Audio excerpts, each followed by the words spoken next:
Então, nessa ideia de que nosso conhecimento está evoluindo e de que às vezes nós aprenderemos uma coisa nova, se torna um insight interessante. Tem uma citação no curso do Peikoff que ele diz: não há ramos do conhecimento. E a primeira vez que eu ouvi isso, e fiquei, opa, o que ele quer dizer? Você acha que não existe biologia, história? Você é um professor de filosofia, como diz que não existem ramos? E ele tem muito orgulho de dizer que é um especialista em filosofia. Ele sabe muito de filosofia.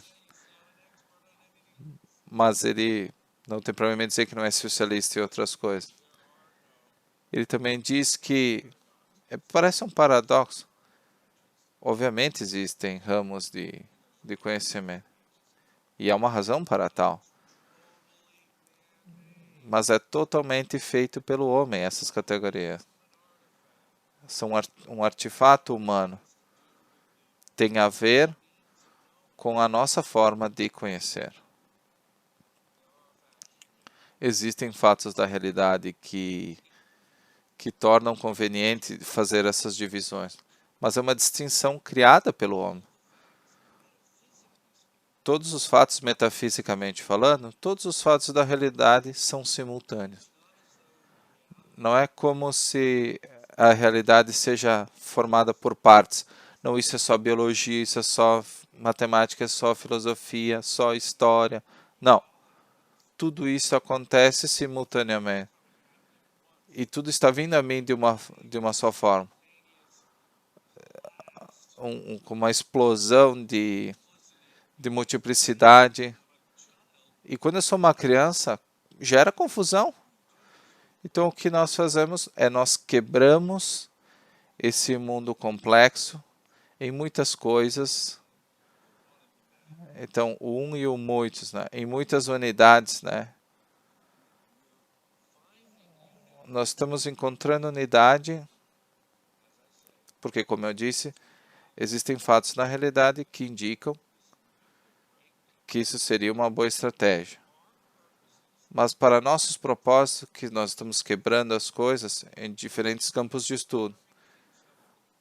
Nós estamos cortando em sessões cruzadas para estudo especializado.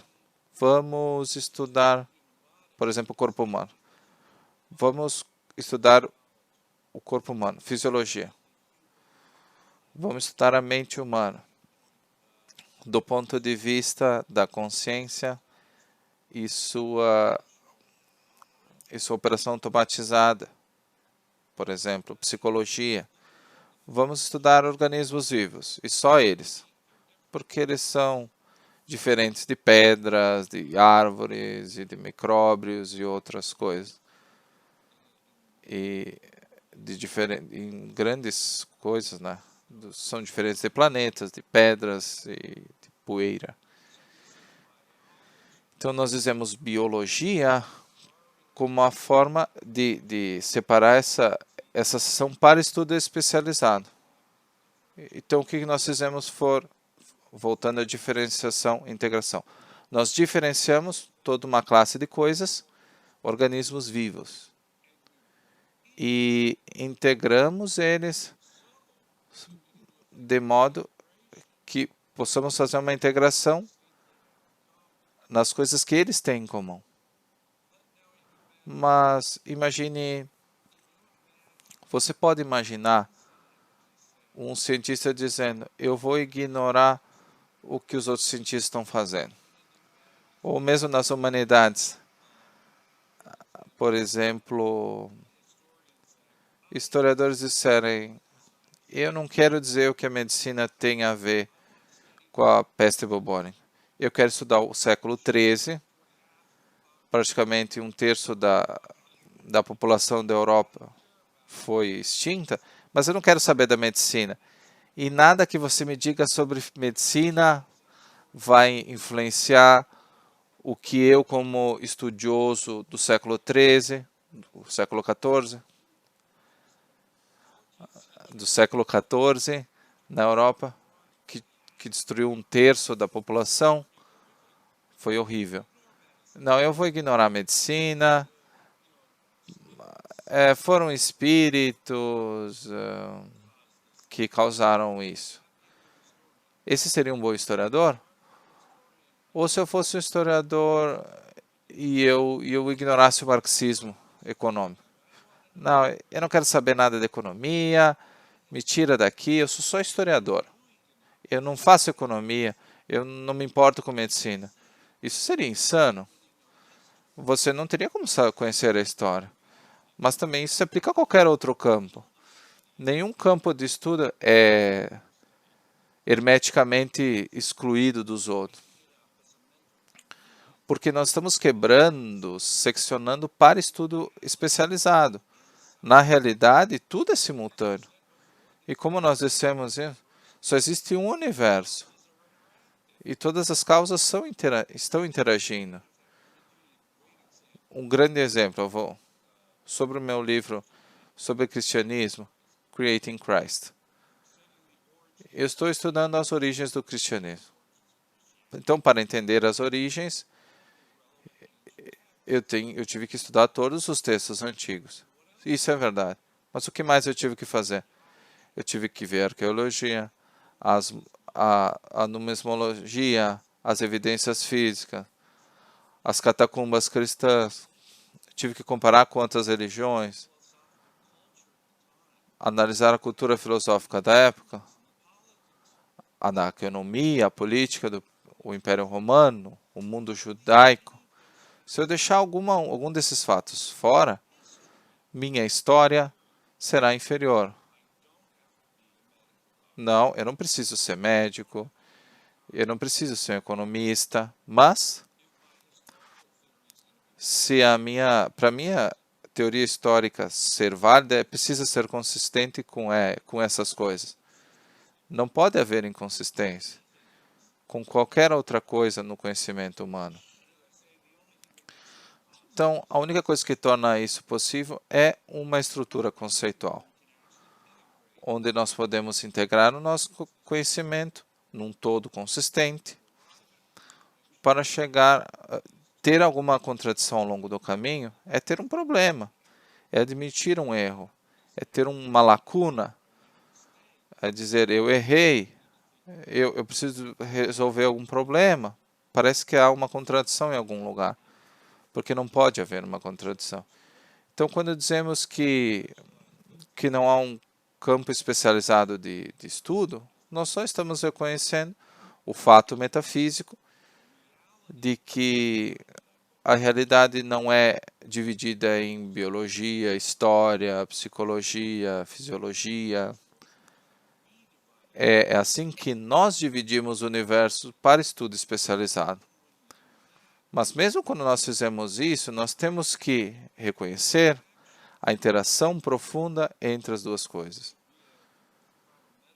Para ser um bom médico, precisa de uma boa química. A boa química depende da boa física. A boa física depende da boa matemática. E eu posso voltar nesse caminho. Se o médico não mantesse o matemático vivo, teríamos um problema. É um processo interativo. Tudo é um processo interativo. Ou, digamos, se o médico concluísse que houvesse uma teoria do câncer, que a fórmula dele não fosse mais aplicável. Então, se a fórmula matemática, para ela ser válida, ela tem que ser aplicável a vários contextos, até na medicina, na história.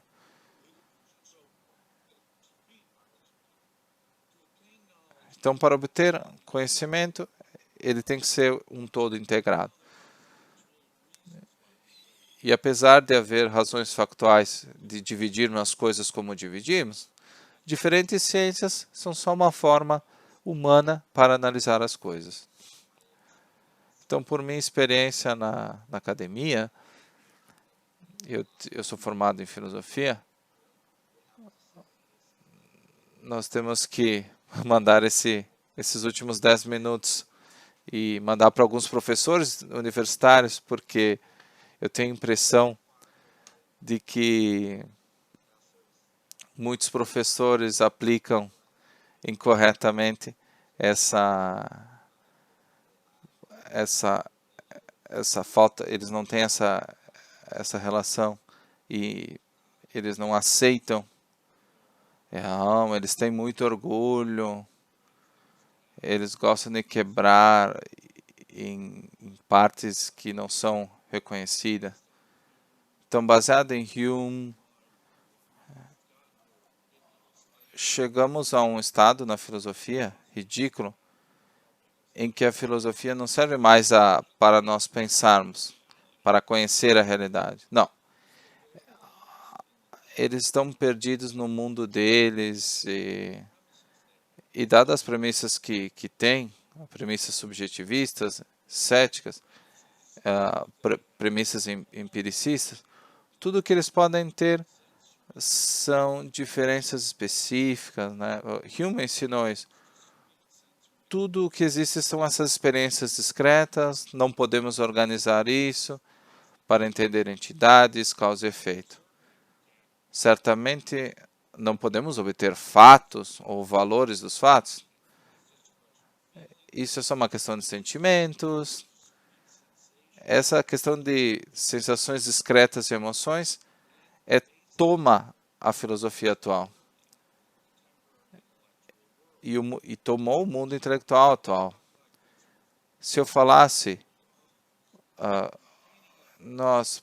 por exemplo, você está dando grandes pinceladas, vai devagar, essas são grandes abstrações, não são ligadas, mas o que a mente precisava fazer é integrar, organizar em todos feitos.